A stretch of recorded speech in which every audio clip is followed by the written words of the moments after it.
El pasado 27 de mayo, el Foro del Agua instó una vez más a la Comisión de Medio Ambiente de la Asamblea Legislativa a que agilice la discusión y aprobación de la Ley de Agua. Esa organización presiona por una ley que considera de capital importancia en un país con evidentes problemas de abastecimiento y contaminación del vital líquido. El proyecto de ley tiene 7 años de estar en la Asamblea y su discusión se produce lentamente, incluso con periodos de bloqueo total. Las organizaciones ambientales acusan a los partidos de derecha, en especial a Arena, de no querer esta ley por intereses económicos. El agua es un bien preciado en El Salvador, no solo para la población, sino también por empresas que quieren explotarla o conseguir concesiones para su distribución. En estos días se discute también en la Asamblea Legislativa la ratificación del Acuerdo de Asociación entre Centroamérica y la Unión Europea. A diferencia de la Ley de Agua, este tratado comercial se aprobará previsiblemente en las próximas semanas. Hoy queremos saber por qué no avanza con la agilidad que sería deseable la discusión de la Ley de Agua y también si el acuerdo de asociación supone una nueva amenaza para el acceso a ella de la población. Hablamos con el presidente de la Unidad Ecológica Salvadoreña, Ángel Ibarra, que nos sacará de dudas. Soy Saúl Hernández Alfaro, bienvenidos a Francamente.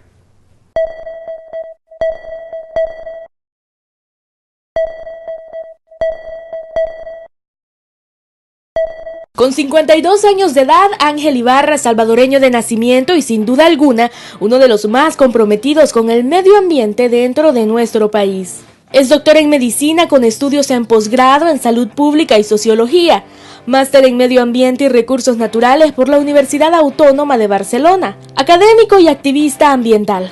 Ha publicado varios libros sobre la problemática ambiental global y de la región, en particular proponiendo la gestión ecológica de riesgos acerca de la gestión sustentable del agua, territorio, biodiversidad y sobre ecología política en Centroamérica. Fue rector de la Universidad Luterana de El Salvador y actualmente es profesor invitado de la UAB de Barcelona y de la UNAM de Nicaragua. Miembro de la Red de Ecología Política y presidente de la Unidad Ecológica Salvadoreña, UNES. Hoy contamos con su presencia en nuestro set para explicarnos por qué la discusión de la Ley del Agua se encuentra entrampada en la Asamblea Legislativa. También hablaremos de las consecuencias que podría tener para el medio ambiente salvadoreño la entrada en vigor del Acuerdo de Asociación entre Centroamérica y la Unión Europea. Son temas de los que es urgente hablar, como solo acá lo hacemos. Francamente. Bienvenidos a Francamente, hoy es jueves 20 de junio de 2013. Buenos días a ustedes que también han amanecido envueltos en esta nube en la cual San Salvador y Santa Tecla han iniciado la jornada del jueves. Queremos desearles un feliz día y gracias por acompañarnos desde muy temprano en este espacio de entrevista. Saludamos también a aquellos que nos ven en estos momentos a través de la web en www.tvx.com.sb.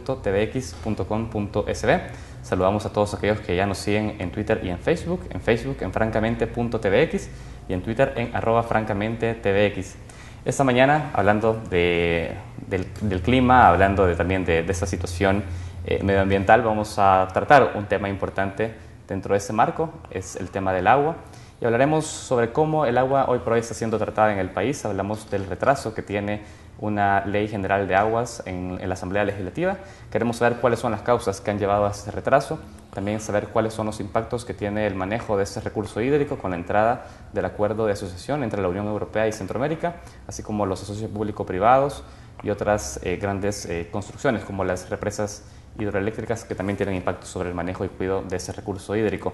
Esta mañana conversaremos con Ángel Ibarra, él es presidente de UNES y también representante del Foro del Agua, a quien quiero dar la bienvenida una vez más también a Francamente. Buenos días y muchísimas gracias por la oportunidad de estar nuevamente contigo. Señor Ibarra, quiero que comencemos hablando de este retraso de la ley que es evidente. Sabemos que el día 27 de mayo el Foro presentó a la Comisión de Medio Ambiente un llamado, ¿no?, a que se continuara la discusión. Estaba hasta ese momento parada en el artículo 90, si no estoy mal, se exigía que se siguiera la discusión. ¿Qué ha pasado desde esa fecha hasta ahora? Bueno, cuando hablamos nosotros de la ley de agua, Saúl, estamos hablando del principal problema social y ambiental que el país tiene, que ya empieza a manifestarse en nuestra generación, pero que va a ser mucho más grave en el futuro. Es decir, no estamos hablando de cualquier ley, estamos hablando de una ley que debe enfrentar el hecho que El Salvador sufre ya estrés hídrico, segundo lugar en todo el continente americano después de Haití, con una gran amenaza por causa del cambio climático. Se ha alterado el patrón de lluvias en El Salvador, llueve cada vez menos, pero más intensamente. Y todos estos factores deben de ser parte de abordarse en políticas públicas que hoy en El Salvador no existen. Y por eso nosotros presentamos desde el Foro del Agua una propuesta de ley que atacara ese problema. De tal manera de que, siendo la ley el marco normativo, se pusieran a impulsar políticas públicas en El Salvador para enfrentar ese problema. Entonces, estamos hablando de un problema clave que tiene que ver con el futuro, que tiene que ver con la equidad, que tiene que ver con la calidad de vida nuestra. Tú bien lo decías en la introducción del programa. Ya llevamos 7 años en que se presentó la ley.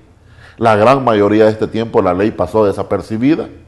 Nosotros hicimos una actualización de la ley en el año 2011, es decir, 5 años después que la habíamos presentado, debido a que en 5 años se había profundizado el problema y se estaba conociendo más por la ciencia climática los impactos que el cambio climático iban a tener en el agua, particularmente en la región. Actualizamos la ley en el 2011.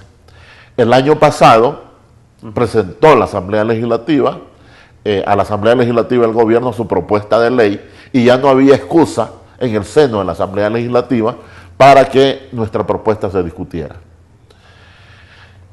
Se creó una correlación para que la ley pasara a ser estudiada en la Comisión de Cambio Climático y Medio Ambiente de la Asamblea Legislativa.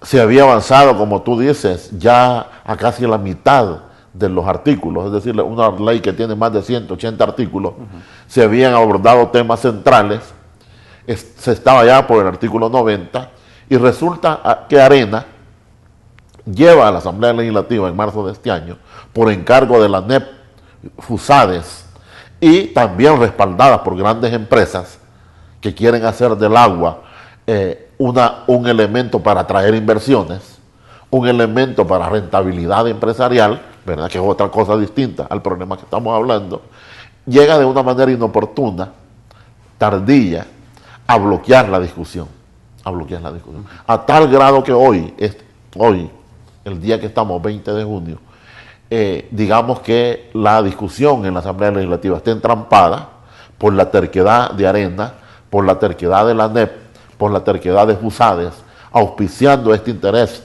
de grandes empresas, incluso empresas transnacionales como la Sam Miller, de querer ahogar el espíritu de la ley que está planteada en el seno de la Asamblea Legislativa. Excelente. Yo quiero hacer una relación con esos dos elementos que usted ha planteado en su intervención. Primero, ha dicho el problema del agua es el principal problema social y medioambiental del país, y posteriormente ha dicho y ha señalado a determinados grupos políticos, ha hablado de la ANEP, ha hablado de FUSAES, ha hablado del Partido Arena, que están bloqueando esta ley. A ver, hagamos una relación, porque usted habla de un problema social.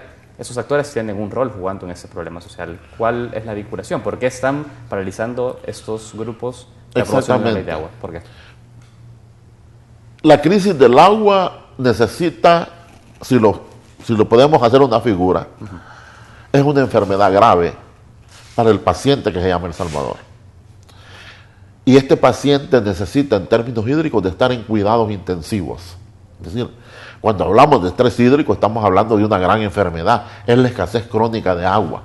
Cuando hablamos de que el 92% de los ríos están contaminados, que casi todos los ríos, excepto la Selguate, pierden caudal en época seca, estamos hablando de una enfermedad grave para un paciente llamado El Salvador. Nosotros proponemos que ese paciente vaya a cuidados intensivos para restituirle el ciclo hidrológico, que es la enfermedad grave que tiene. Entonces, ¿para qué? Para que haya agua todo el tiempo, es decir, para que este paciente no se nos muera, y para que haya agua para todos los seres humanos y para todos los seres vivos. Esa es la visión con que nosotros vemos.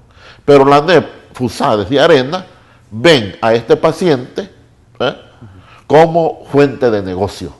Es decir, este paciente hay que seguir explotando, a este paciente hay que seguirle sacando lucro. Es falso que esté enfermo, puede seguir siendo explotado hasta que la última gota de agua se convierte en dinero. Ese es el enfoque distinto. Para nosotros, el agua es un bien público esencial para la vida, ¿verdad? Y por lo tanto, solo por el hecho de ser seres humanos, debemos de tener acceso a agua de buena calidad para vivir con dignidad, y ANEP y FUSADES y Arena pretenden que el agua sea una mercancía, una fuente de inversiones. A Arena y a ANEP no le preocupa la suerte del agua, le preocupa la suerte de sus inversiones. Por eso es que ellos en su propuesta, ¿verdad?, hacen de lado el planteamiento de la sustentabilidad, hacen de lado el planteamiento que hay que proteger los ríos por encima de la rentabilidad económica y plantean una autoridad hídrica nacional, primero que la privatizan y segundo que la ponen al servicio de la seguridad jurídica, recetándose permisos de 10 a 20 años, etcétera. Perfecto. Yo quiero que podamos dejarle claro también a la audiencia de qué forma la instalación de determinadas... Usted ha hablado de la ANEP, hablamos de un gremio empresarial, de quizás algunas empresas, no hablamos de todo el sector privado en El Salvador, por supuesto, pero de esas grandes empresas que puedan instalarse cerca de cuencas, de ríos, de fuentes de agua, ¿cómo están contaminando esos recursos? Es decir, porque uno pensaría, ¿cómo está afectando a la ANEP eso? Es decir, ya usted ha dicho, habrá un fin de lucro, ¿hay un fin de contaminación del agua? Mira, en primer lugar, tú sabes de que aquí hemos sido bueno, hay una cultura, hay una costumbre, ¿ah?, de que y tratamos al agua de una manera derrochadora. Creemos que va a haber agua siempre y creemos que la calidad del agua no es importante.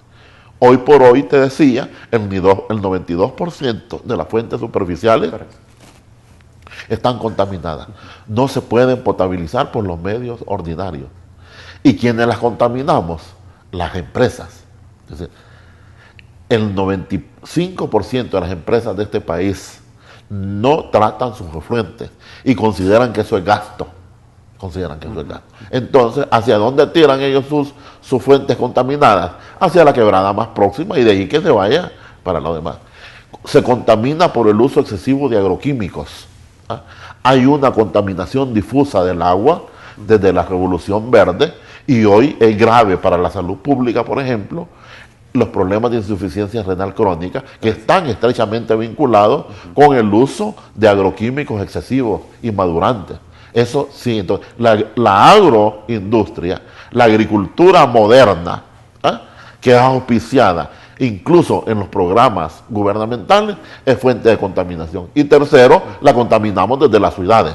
Todas las aguas negras van hacia los ríos más cercanos y fíjate que en El Salvador el único río que crece en volumen es el río Celguate, debido a que cada día recibe más cantidad de aguas negras en el país. Entonces, con esa lógica, ¿ah?, de que eso es lo normal, de que eso es lo permitido, entonces todavía a este porcentaje de agua de buena calidad, las empresas privadas grandes, te estoy hablando de Sam Miller, por ejemplo, podemos hablar del caso de Nejapa, que aparece como una de las auspiciadoras de eso, la Constancia y otras empresas que utilizan intensivamente agua, quieren de que esa agua que está reduciéndose, en lugar de ponerse al servicio de la gente y de las comunidades, se ponga al servicio de sus intereses económicos. Perfecto. Yo tengo que ir a un primer corte. Vamos a ir hablando de esos casos puntuales que me interesa también dejar claros en este espacio esta mañana y también de ver de qué forma esta ley viene a regular. Es precisamente eso que usted dice, el control que puedan hacer las empresas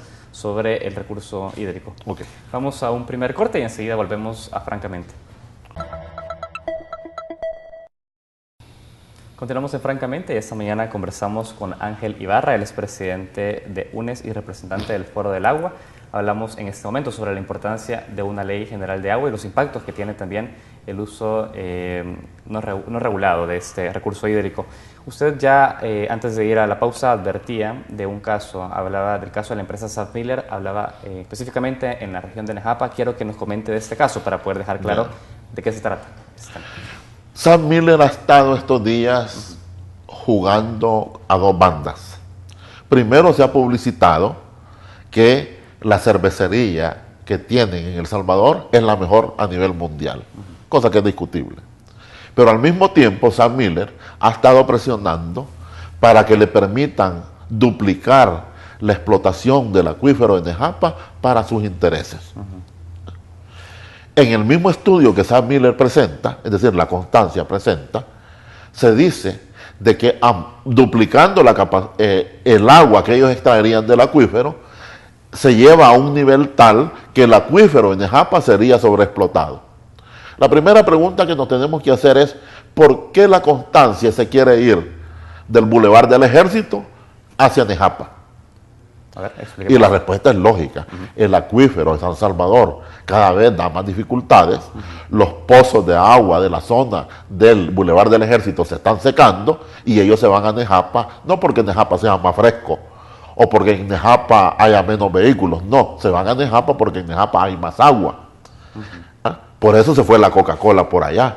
Por eso se fue Agua Cristal para allá. Entonces, hoy la Constancia quiere ir para eso. Y si Sam Miller duplica la capacidad, la explotación de agua que ya tiene la Coca-Cola, el acuífero se sobreexplota. Y entonces el acuífero empieza a estresarse.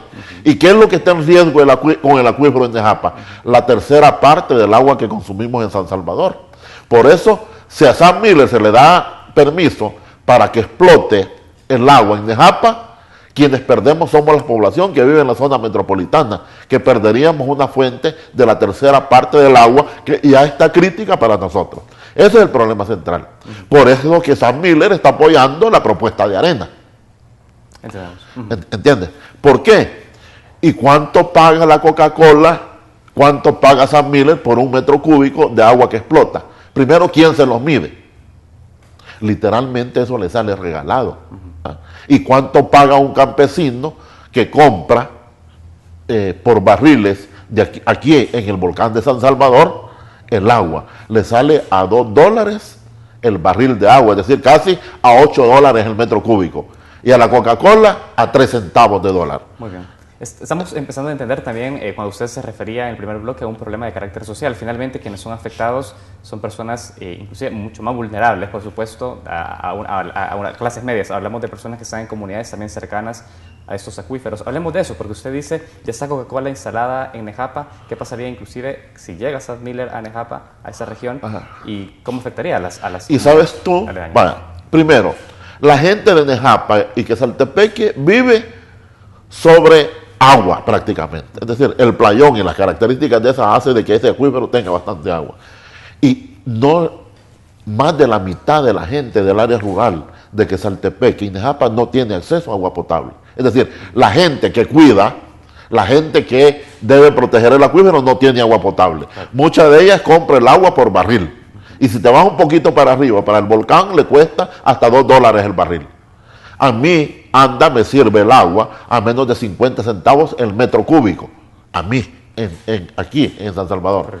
Y la gente pobre del volcán paga casi a $8 el metro cúbico. Esa es una situación injusta. ¿Y cuánto le cuesta el metro cúbico a la Coca-Cola? Menos de 5 centavos. ¿Entiendes? Entonces, ¿y para qué ocupa la gente pobre el agua? Para vivir. ¿Y para qué ocupa la Coca-Cola y Sam Miller el agua en Nejapa? Para embotellarla y hacer negocio. Entonces, ese es el problema. O el agua es un derecho humano fundamental y la ley va a servir para llevarle agua potable de calidad a la gente, o el agua se va a embotellar, va a ser apropiada por las empresas transnacionales y la vamos a tener que comprar, como Gatorade, como Coca-Cola, como cerveza o como agua cristal. Ese es el problema que da discusión en el fondo, en la ley. Perfecto, eso quiero saber, porque de alguna manera entonces esa ley sí viene a regular las prioridades que se tienen que hacer del uso del agua. La propuesta nuestra sí, dice, primero, este paciente está gravemente enfermo. Entonces, la ley debe de tener en cuenta que el agua se protege en la cuenca, no se protege en el chorro, en primer lugar. Segundo, la gente debe participar. A la gente le pedimos que no ensucie, a la gente le pedimos que no deforeste, a la gente de Nejapa y de Chalate le pedimos que proteja el agua. ¿Para qué? Para nosotros que vivimos en la zona metropolitana. ¿Y cuál es el compromiso de nosotros con esa gente que nos cuida el agua? Debe de haber una relación. Esa relación la aborda la ley. ¿Qué se debe hacer para poder también garantizarle el agua a esas personas que cuidan ya las fuentes de cuenca? Hay que cumplir el principio que el agua es un derecho humano fundamental. Un uso racional de esta, dice. El uso racional, priorizado. Tenemos poca agua, ¿para qué vamos a ocupar el agua? ¿Para embotellarla o venderla o para que todos vivamos con dignidad? La propuesta del foro es: debemos tener acceso a agua de calidad para vivir con dignidad. Yo no tengo derecho de tener abierto el chorro las 24 horas y desperdiciarla. Pero si soy una persona pobre, debo de tener acceso a por lo menos 50 litros diarios por persona, que es lo que más o menos se ha calculado a nivel mundial para vivir con dignidad. Segundo, debe de haber agua. El segundo uso es para los ecosistemas. Es decir, no vamos a quitarle todo el agua al río, como pretenden hacer con el río Lempa, ¿verdad? Con la presa El Cimarrón. de dejarle incluso el caudal ecológico disminuido. No, agua para las otras especies. Y en tercer lugar, agua para la agricultura de subsistencia. Pero ¿qué es lo que pasa? En Cabañas, si se instala una minería y la ley que se aprueba es la ley de arena, ¿quién va a tener más acceso al agua? ¿La empresa minera o las comunidades? Aquí en la Cordillera del Bálsamo, cerca de donde estamos, ¿de quién va a ser el agua? ¿De la gente de Fihidro, de la que compra casas de 300,000, de 400,000 dólares, o de la gente de la comunidad?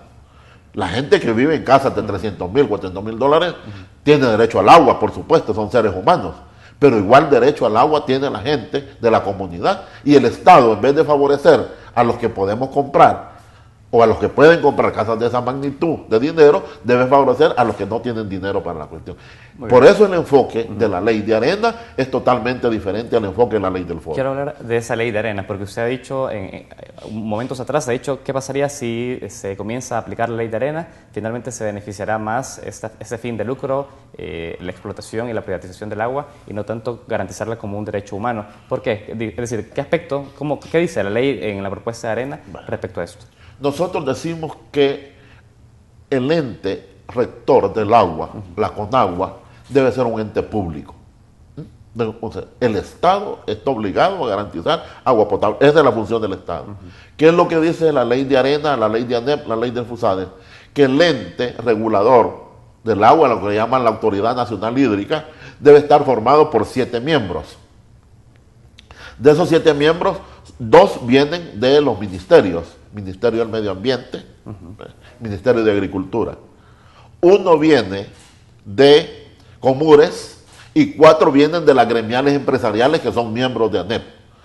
1 de la gremial turística, otro de la gremial industrial y la otra de la gremial de Camagro. ¿Entiendes? Entonces, ellos, de 5 miembros de la Autoridad del Agua, 2 vienen del gobierno, 1 viene de Comures y 4 vienen del sector privado. Ellos privatizan por esa vía la Autoridad Nacional del Agua. ¿Cómo se toman las decisiones en ese marco del CONAGUA? Es decir, se toman por mayoría, porque esta sería la Junta Directiva. Entonces, ¿qué quiere? Es como que pongamos al zorro a cuidar a las gallinas. Es decir, una directiva de zorros decide sobre un gran gallinero. El acuerdo que pueden llegar los zorros o los tiburones, como son ellos, es a ver cuántas gallinas se come cada zorro. Pero no jamás van a ser pobreza. No sé si me explico. Es decir, y entonces ellos dicen que el ente debe ser participativo. Y eso está planteado en la propuesta de ley de arena. Segundo, le quitan la autoridad a ANDA. Y hay un artículo, el 141, donde incluso le confiscan los bienes a ANDA. ¿Para qué? Para al servicio de una autoridad reguladora que ellos plantean, ¿verdad? Que bajo esta Autoridad Nacional Hídrica respondería a los intereses. Tercero, los permisos. Nosotros decimos que los permisos no deben de ser mayores de 5 años. ¿Por qué? Porque el estrés hídrico avanza aceleradamente. Ellos pretenden darse permisos hasta de 20 años.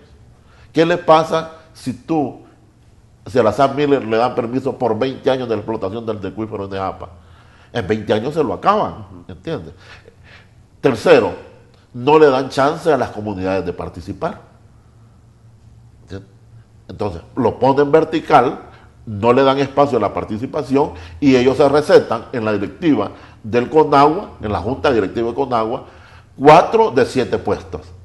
¿Eso es bueno para el país? Eso es bueno para el país si el país son las empresas privadas, ¿entiendes? Por eso es que nosotros vemos la terquedad del diputado de Arena que está en la comisión de no hacer avanzar esta ley, ¿verdad? Y él manipula. Fíjate, se había llegado hasta los 90 y pico artículos. Hoy está presentando él diciendo que quiere comenzar de 0 porque tiene más de 24 observaciones a lo que ya se ha avanzado. Por esa vía ellos pretenden, o que no haya ley, ¿verdad? Porque les interesa seguir trabajando sin ninguna normativa, o 2, que la ley que se apruebe es la ley de ellos. Pero no le dan espacio ni a la ley nuestra, ni a la ley que propuso el Ministerio del Medio Ambiente hace un año aproximadamente. Mire, y en torno a eso también, bueno, se conoce que para la aprobación de esa ley lo que se necesita es una mayoría simple. ¿Qué pasa con el resto de partidos políticos? Porque el FMLN podría hacer correlación, que sea con Gana, como lo ha hecho con otras leyes, y poder sacar esta ley. ¿Qué pasa con el resto de partidos? Hay ruido en la comisión. En la comisión, digamos, el bloque que jala bien para aprobar la ley de socios público-privado.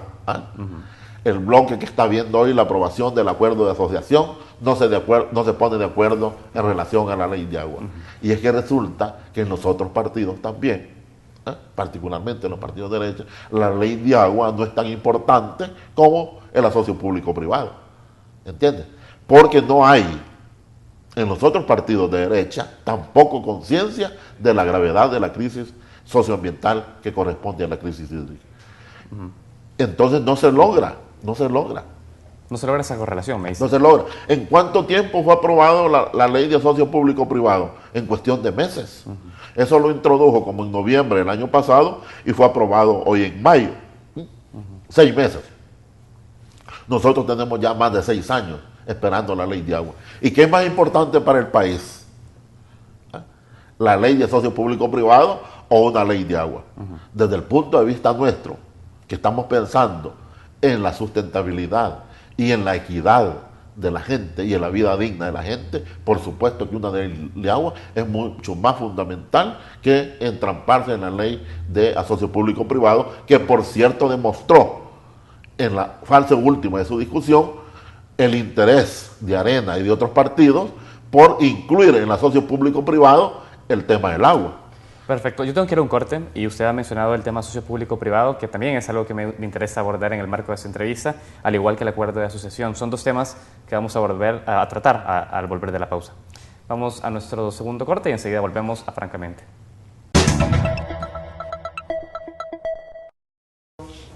Continuamos en Francamente.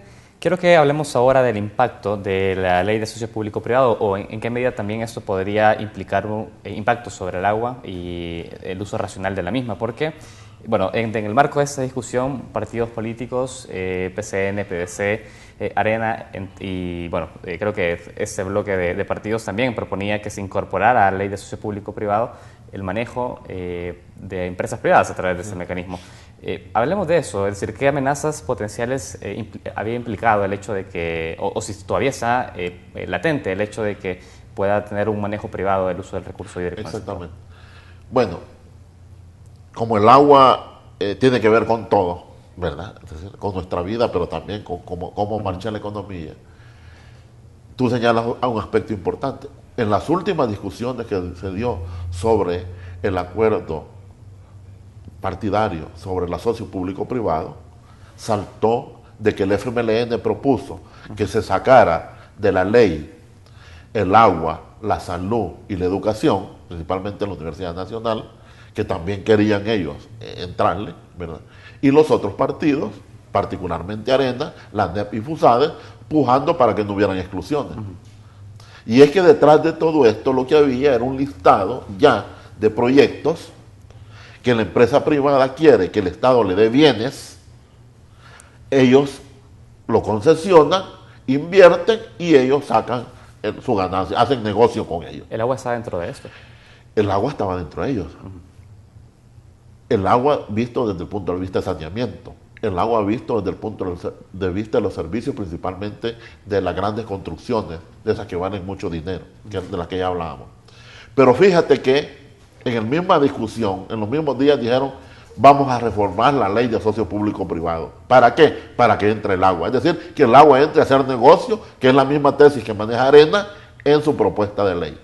Pero hoy nos ha preocupado, porque a menos de 15 días de estar en vigencia la ley de socio público-privado, aparece CEL diciendo que la presa El Cimarrón podría ser un ejemplo de asocio público-privado. Correcto. ¿Cómo es eso de que sacan el agua del asocio público-privado y hoy quieren hacer una presa sobre el río Lempa con asocio público-privado? ¿Y con qué la va a hacer CEL la presa Cimarrón si no es con agua?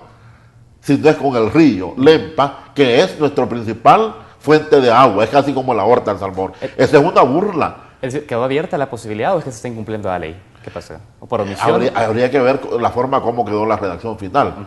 Pero si toda la justificación que hizo el FMLN es que el agua no entra en el asocio público-privado, y hoy viene este señor, presidente de CEL, a menos de 15 días de estar en funcionamiento, diciendo que el cimarrón es la tercera iniciativa de asocio público-privado, ¿con qué van a hacer en la presentación? ¿Con aire? Es decir, lo tienen que hacer con agua.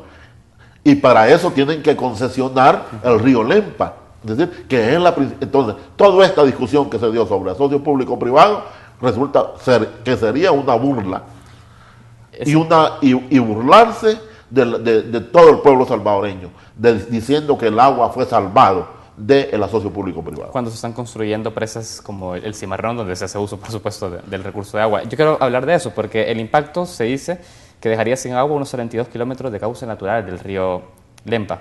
Y yo quiero que nos comente cuáles son los impactos del hecho de que con la construcción de la presa del Cimarrón, 32 kilómetros de cauce natural se dejarían sin agua. Sí, es que ellos pretenden, en determinada parte del norte de Chalatenango, entre el Chalatenango y Santana, aprovechando las condiciones topográficas del terreno, entubar el agua, meterlo a un tubo y llevar esa agua, ¿verdad?, hacia el río Metayate, en un tubo, y ese tubo duraría 18 kilómetros.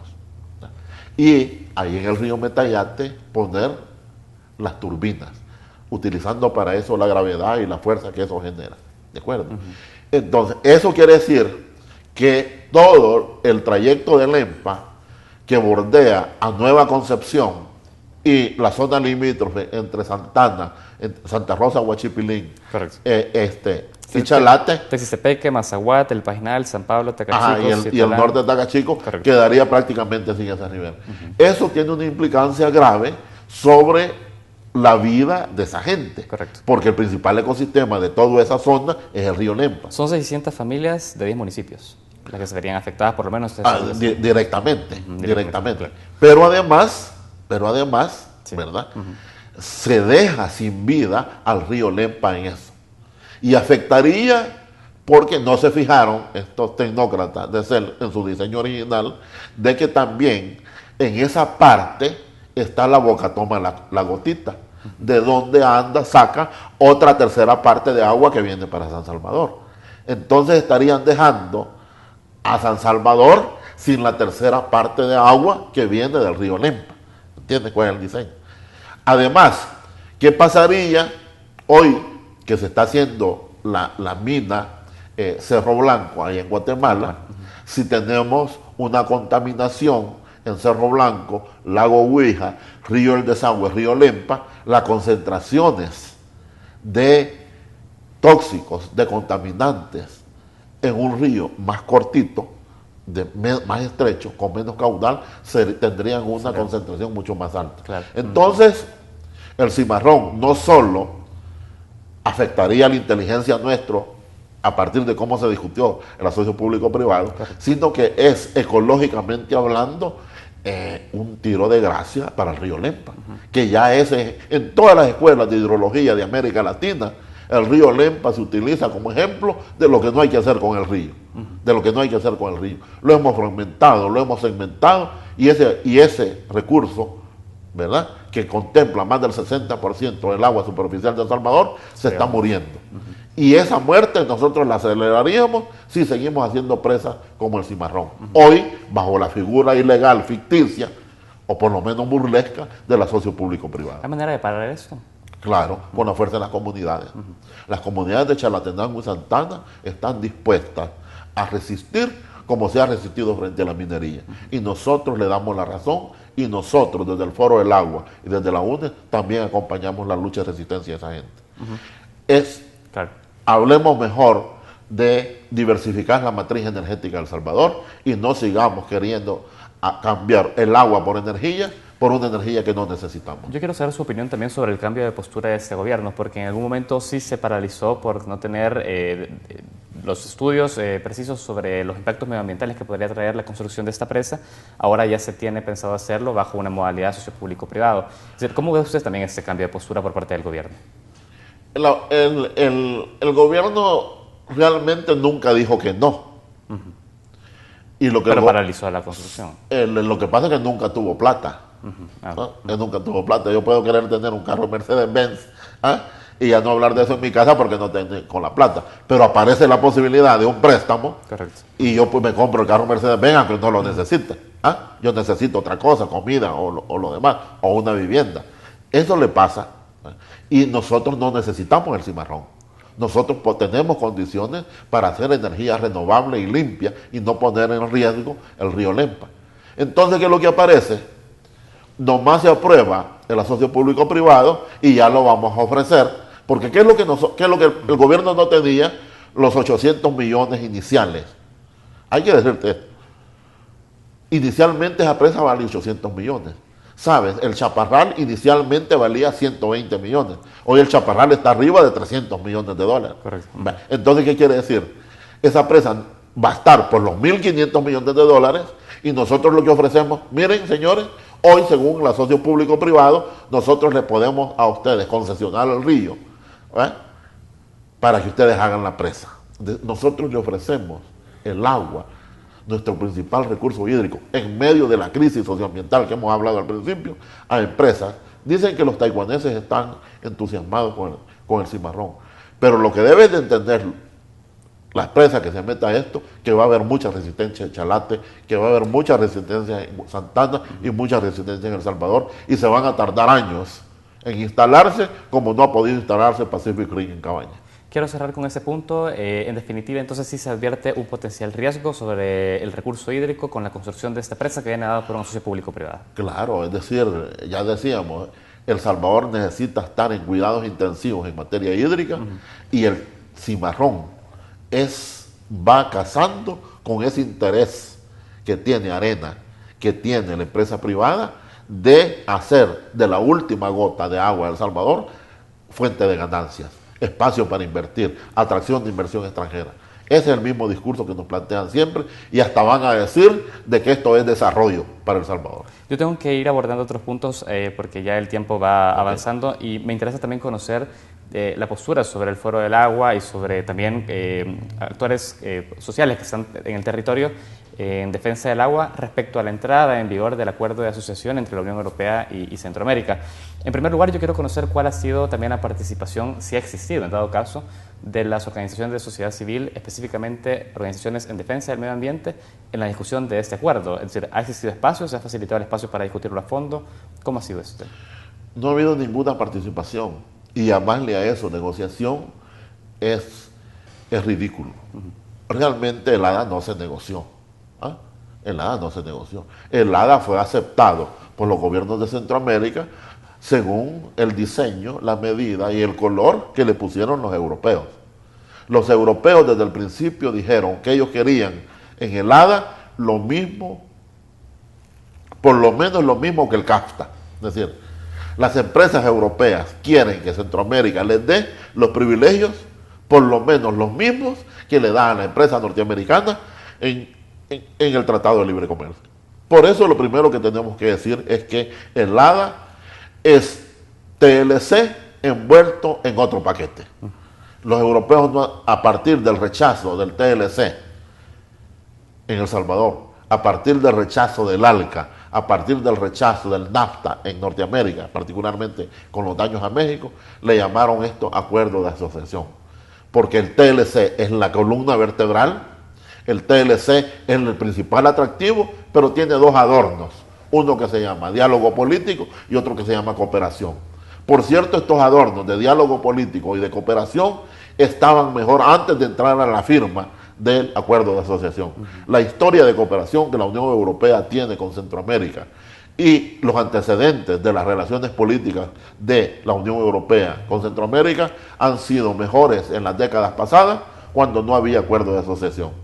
El ejemplo de la participación de Europa en El Salvador para las negociaciones de los acuerdos de paz, tomando distancia de las posiciones de los norteamericanos, las posiciones de Europa con relación a El Salvador, cuando El Salvador fue impactado por el Mitch y lo demás, reflejan distancias de una forma diferente de Europa de ver las cosas en Centroamérica que Estados Unidos. Pero cuando el acuerdo comercial Él lo codifica. Europa viene pidiendo que lo que se le da a los gringos sea la base y no el techo de sus acuerdos.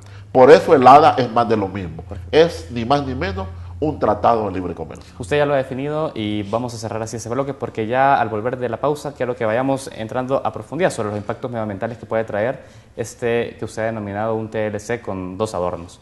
Vamos a hablarlo al volver de la pausa. Vamos a nuestro último corte y enseguida volvemos a Francamente.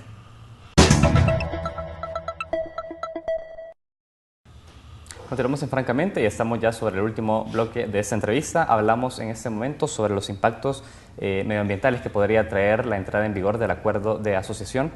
Y yo quiero preguntarle específicamente sobre esto, porque usted ya lo ha denominado como un TLC y quiero saber si efectivamente en el pasado, con la entrada en vigencia de los TLC, por ejemplo, el TLC con Estados Unidos, trajo en consecuencias impactos medioambientales en el país. ¿Cómo lo hizo? Vaya, primero el TLC con Estados Unidos, en sus 6 años que tiene y pico de implementación, le ha demostrado al pueblo salvadoreño que no hay más empleo, que no salimos de la crisis económica y que el progreso que nos decían, no hay tortilleras salvadoreñas vendiendo pupusas en Boston, ni los agricultores que siembran frijol están vendiendo las libras de frijol en dólares allá en Manhattan, ¿de acuerdo? Todo eso era una vulgar propaganda.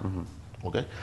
Entonces, el famoso desarrollo que el TLC con Estados Unidos que nos iba a traer, hay que seguirlo esperando.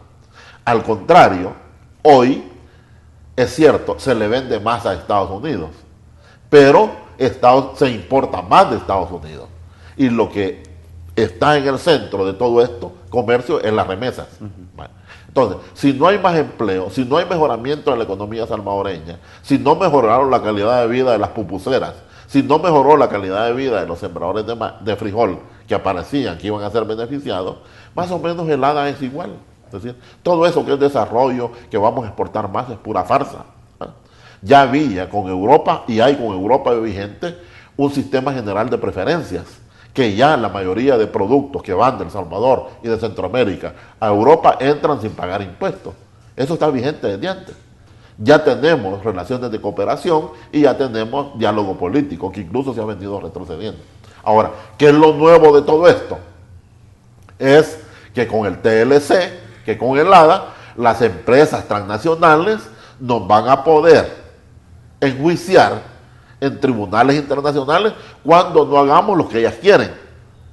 Pacific Rim quiere que le den permiso aquí en Cabañas para explotar la mina del Dorado. Y Commerce Group quiere que le autoricen de nuevo la explotación allá en San Sebastián para explotar la mina. El gobierno no le dio permiso, ni el gobierno de Saca ni el gobierno de Funes. ¿Qué han hecho las empresas? Nos están enjuiciando.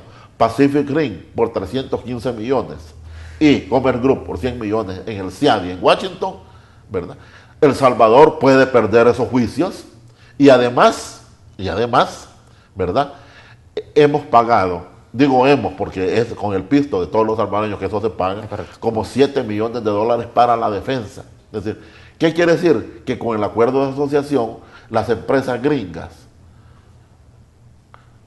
van a seguir haciendo lo mismo y hoy las empresas europeas también van a tener derecho a eso. Es decir, con el acuerdo se entra nuevamente un estado de indefensión de vulnerabilidad para el Estado ante un litigio. Claro, es decir, el ADA no es que te va a venir a cortar árboles, el ADA no te va a venir a tirar basura a la calle. Es decir, el ADA te da la institucionalidad jurídica para que las empresas transnacionales, sus derechos, ¿verdad?, están por encima del derecho que tenemos los salvadoreños a un medio ambiente sano. Perfecto. Y entonces los intereses de las empresas europeas predominan más sobre los intereses de las comunidades.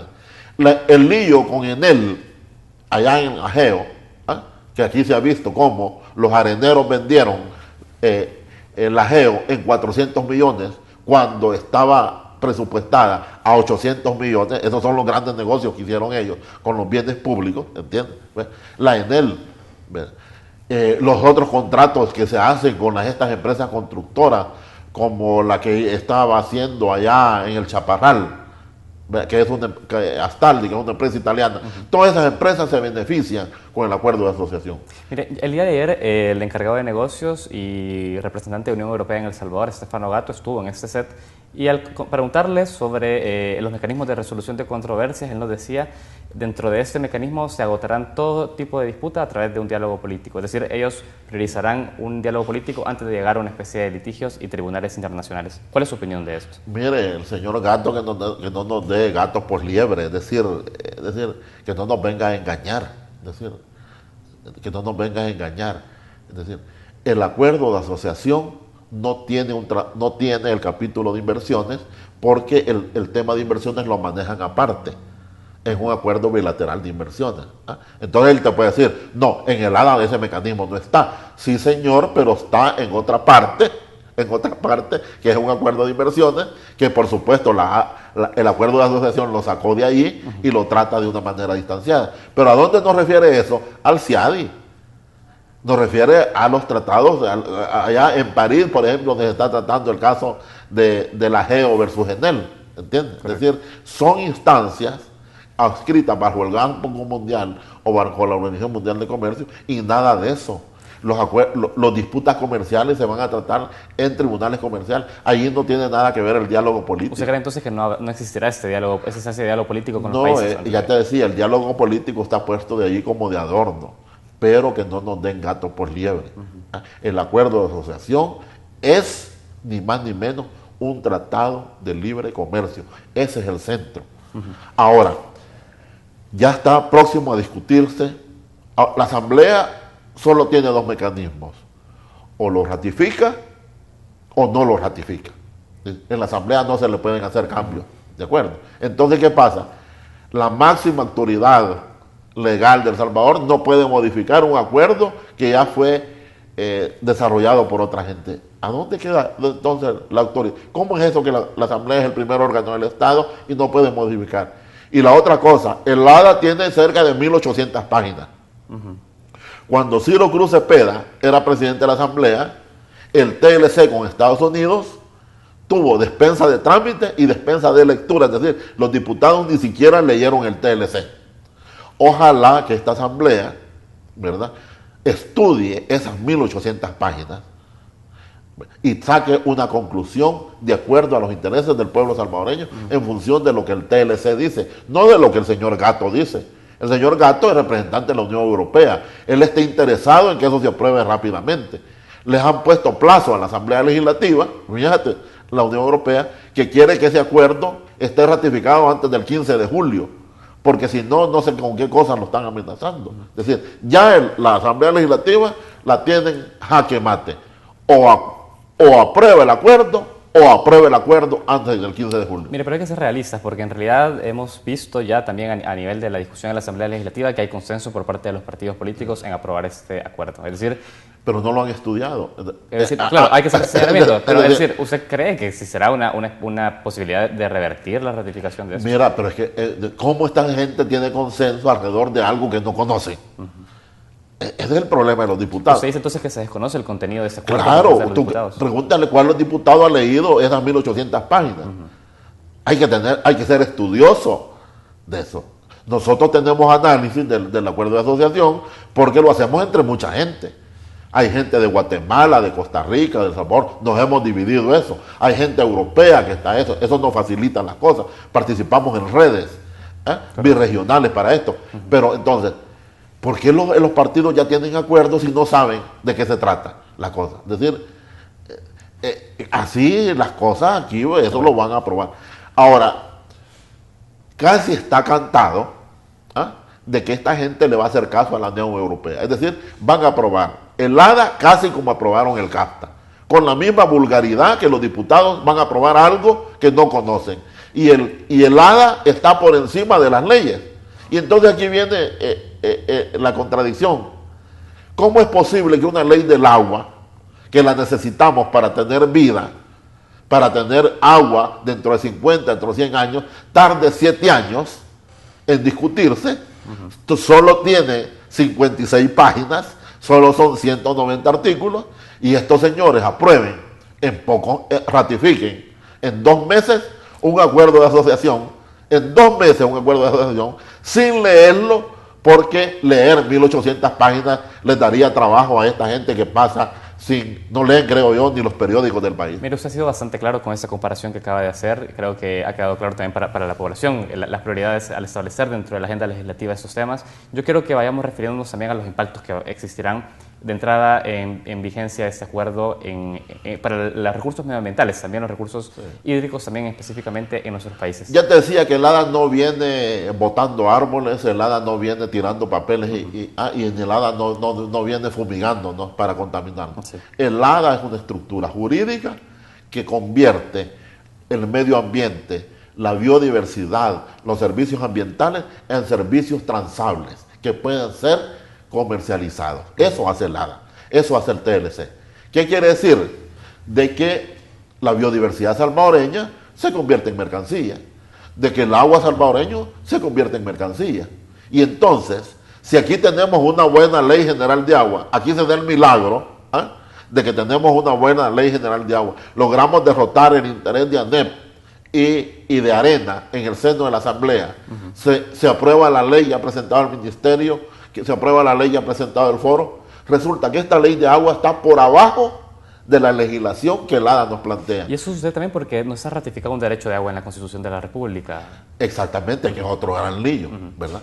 Que no pasa. Y se lo menciono, perdón, porque en el artículo 145 de la Constitución hay referencias sobre eso y se dice que no se podrán tampoco ratificar tratados que restrinjan o afecten de alguna manera disposiciones de carácter constitucional. Sí. Al no estar el agua dentro de ratificada en la Constitución de la República, eso pierde vigencia. Eso pierde vigencia. Pero además, ya te digo, lo peor que puede hacer esta Asamblea Legislativa es repetir la vulgaridad que hizo Ciro Cruz Cepeda cuando aprobaron con dispensa de lectura el Tratado de Libre Comercio. Señores diputados, lean, estudien el acuerdo de asociación con la Unión Europea. No le aturren la cara. Es cierto, son 1.800 páginas. De esas 1.800 páginas, 50 son con diálogo político y con cooperación. Las otras 1.700 páginas tienen que ver con el acuerdo, con el Tratado de Libre Comercio. Allí se habla de productos, de normas arancelarias, de todo lo que es la medula. Entonces, no vayan a salir con la payasada de Ciro Cruz de aprobar hoy un acuerdo de asociación sin haberlo leído en pleno. Esa sería una vulgaridad, una afrenta, diciendo que aquí las cosas no han cambiado y que lo que predomina son entonces que estamos frente a la misma agenda neoliberal que ha fracasado en el mundo y que nos ha llevado a este país a tener los problemas económicos y sociales que tenemos hoy. Perfecto. Yo tengo que ir cerrando la entrevista, pero hay un aspecto, usted ha dicho, o por lo menos ha señalado de forma muy crítica, que no existe en realidad este pilar de cooperación y pilar político. En realidad ya venía existiendo desde antes de la entrega de ese acuerdo. Acá también hay componente de apoyo contra el cambio climático, contra medidas medioambientales al Estado salvadoreño. ¿Usted cree que serán suficientes para revertir impactos futuros que podría tener no sé, la entrada de asocios, de inversiones que vengan a vulnerar derechos y recursos naturales? Claro, aquí lo que predomina es la rentabilidad económica de corto plazo. Eso logró el TLC con Estados Unidos, eso quieren lograr las empresas europeas. Ya el clima, el medio ambiente, el agua, la biodiversidad, eso es poesía, como diríamos.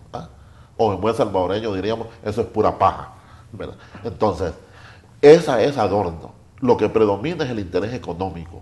Y la Unión Europea, incluso con este acuerdo de asociación, retrocede a las condiciones políticas de relacionamiento que teníamos hace 20 años y retrocede a los niveles de cooperación que teníamos hace 10 años. Vamos para peor y el acuerdo de asociación es el amarre jurídico de este camino hacia el empeoramiento de la relación de Centroamérica con Europa. Señor Ibarra, usted ha sido muy claro, hemos abordado de diversos puntos la importancia también del cuidado del recurso hídrico, hemos abordado el tema del socio público-privado, el HADA, creo que ha sido una entrevista bastante completa, pero seguiremos nosotros, por supuesto, pendientes de este tema y seguramente usted estará también invitado para seguir hablando. Vale, gracias por francamente.